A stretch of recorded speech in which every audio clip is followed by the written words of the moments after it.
नमस्कार दोस्तों, टीचर भी यूट्यूब चैनल में आपका एक बार फिर से बहुत बहुत स्वागत है। आपने अभी तक इस चैनल को सब्सक्राइब नहीं किए हैं तो लाल रंग का बटन दबाकर चैनल को सब्सक्राइब कर लें और बगल के घंटा बजा दें ताकि इस चैनल पर शिक्षक एवं शिक्षा से जुड़ी हर खबर और पत्र प्राप्त हो सके। इस वक्त राज्य के नियोजित शिक्षकों के लिए बड़ी खबर आ रही है।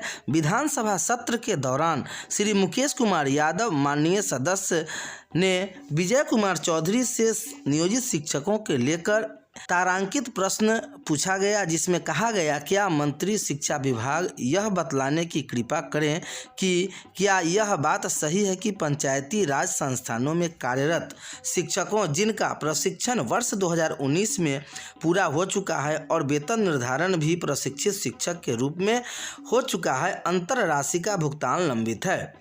तीसरी प्रश्न, क्या यह बात सही है कि प्रशिक्षित शिक्षकों के अंतर राशि का भुगतान प्रायः सभी जिलों में आवंटन के अभाव में नहीं किया जा रहा है। तीसरी प्रश्न, यदि उपरोक्त खंडों के उत्तर स्वीकारात्मक है तो क्या सरकार इन समस्याओं को दूर करने का विचार रखती है या नहीं, तो क्यों? उत्तर में विजय कुमार चौधरी ने कहा कि माननीय मंत्री शिक्षा विभाग बिहार द्वारा दिए गए उत्तर में वस्तुत स्थिति यह है कि पंचायती राज संस्थान एवं नगर निकाय संस्था अंतर्गत प्रारंभिक विद्यालयों में कार्यरत शिक्षकों की संख्या लगभग 3,15,400 है। इसमें से 2,55,600 कार्यरत शिक्षकों के वेतन आदि की राशि केंद्र प्रायोजित योजना एवं समग्र शिक्षा अंतर्गत प्राप्त राशि से की जाती है और शेष 59,800 शिक्षकों के वेतन आदि का भुगतान राज्य सरकार द्वारा दिए जाने वाले अनुदान की राशि से किया जाता है। समग्र शिक्षा अभियान अंतर्गत प्राप्त राशि केंद्र सरकार से प्राप्त नहीं होने के कारण वेतन आदि के भुगतान हेतु राज्य सरकार द्वारा 8433.79 करोड़ की राशि का बजटीय उपबंध किया गया। राज्य सरकार द्वारा उपबंधित राशि से उक्त कोटि के शिक्षकों के अंतर राशि का भुगतान क्रमिक रूप से किया जाता है। इस खंड का उत्तर उपरोक्त खंडिका से सन्निहित है। उप सचिव अरशद फिरोज ने यह पत्र जारी किया, जिसका ज्ञापांक 1/15/2022 276 14/3/2022। दूसरी बड़ी खबर आ रही है, जहां शिक्षा परिवर्तनकारी शिक्षक महासंघ ने दक्षता एवं प्रशिक्षण की परीक्षा आयोजित करने हेतु स्मार पत्र माननीय मुख्यमंत्री बिहार को दिया है, जिसे परिवर्तनकारी शिक्षक महासंघ का ज्ञापांक PSM/Part 1/10 22 दिनांक 4/2/2022 के प्रसंगानुसार निवेदन है कि राज्य की पंचायती एवं नगर निकाय शिक्षकों हेतु दक्षता एवं प्रशिक्षण की पूरक परीक्षा के आयोजन हेतु आग्रह किया गया था। इतना समय बीत जाने के उपरांत अब तक इस दिशा में सकारात्मक प्रयास नहीं किया जाना दुर्भाग्यपूर्ण है। अतः प्रार्थना है कि उक्त तथ्यों का सहानुभूति विचार करते हुए उक्त समस्या का ससमय समाधान करने की कृपा की जाए। शशि कुमार पांडे, प्रदेश संगठन महामंत्री, नवनीत कुमार, प्रदेश कार्यकारी संयोजक। तीसरी सबसे बड़ी खबर आ रही है। केंद्रीय शिक्षा मंत्री धर्मेंद्र प्रधान ने कहा कि 18 साल तक के बच्चों को फ्री शिक्षा देने की तैयारी। शिक्षा का अधिकार RTE अधिनियम 2009 में संशोधन का 18 साल तक की उम्र के बच्चों को निःशुल्क शिक्षा का प्रावधान करने के सुझाव में केंद्र सरकार ने अच्छा बताया है। केंद्र सरकार ने सोमवार को कहा कि इस विषय पर राज्यों से बात करनी होगी और केंद्र सरकार अपनी पूरी जिम्मेदारी निभाएगा। केंद्रीय शिक्षा मंत्री धर्मेंद्र प्रधान ने लोकसभा में कांग्रेस सदस्य मनीष तिवारी के पूरक प्रश्न के उत्तर में यह बात कही।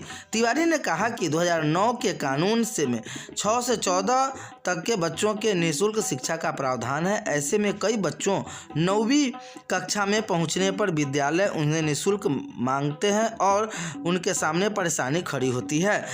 प्रधान ने उत्तर में कहा कि 2009 में तत्कालीन कांग्रेस नीति प्रसंग सरकार के समय लाए गए आरटीई कानून में प्राप्त प्रावधान नहीं है। इस बात को कांग्रेस सांसद तिवारी ने माना है।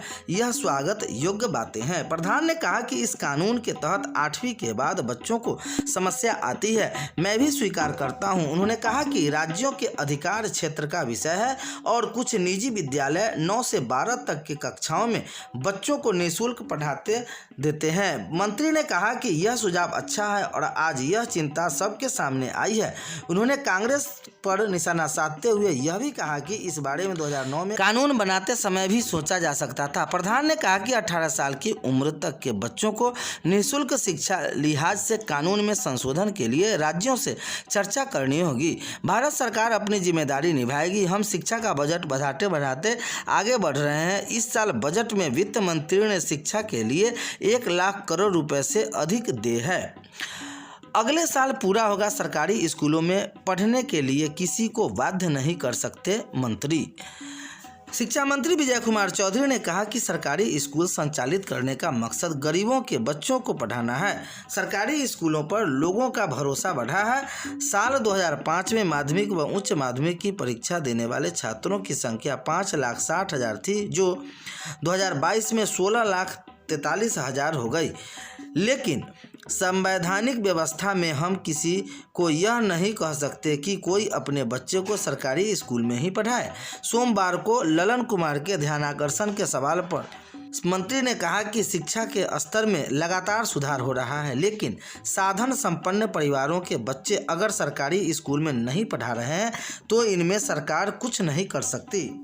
संविधान में लोगों को यह मौलिक अधिकार प्राप्त है कि वे जहां चाहे अपने बच्चा को पढ़ा सकते हैं। लोग देश विदेश में अपने बच्चों को पढ़ाते हैं। अगर सरकारी स्कूल में पढ़ाने वाले शिक्षकों के बच्चे नहीं पढ़ रहे हैं तो उन्हें कानूनी रूप से बाध्य नहीं किया जा सकता है।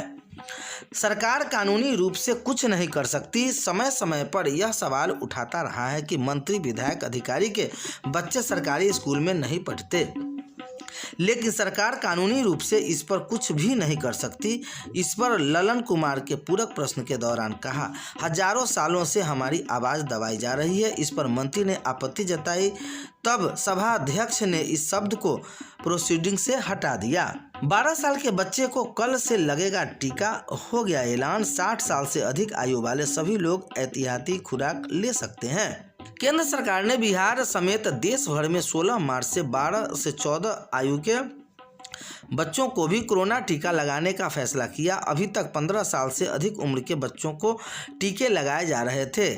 केंद्रीय स्वास्थ्य मंत्री डॉक्टर मनसुख मंडाविया ने सोमवार को ट्वीट कर यह जानकारी दी। वही अब 60 साल से अधिक उम्र के सभी लोगों को एहतियाती खुराक दी जाएगी। टीकाकरण को ले टीका जरूरी लगवाएं। भारत में कोरोना के मामले भले ही कम हो गए हैं, लेकिन चीन और यूरोप के कई देशों में संक्रमण फिर से बढ़ने लगा है। इसे देखते हुए केंद्र का यह फैसला काफी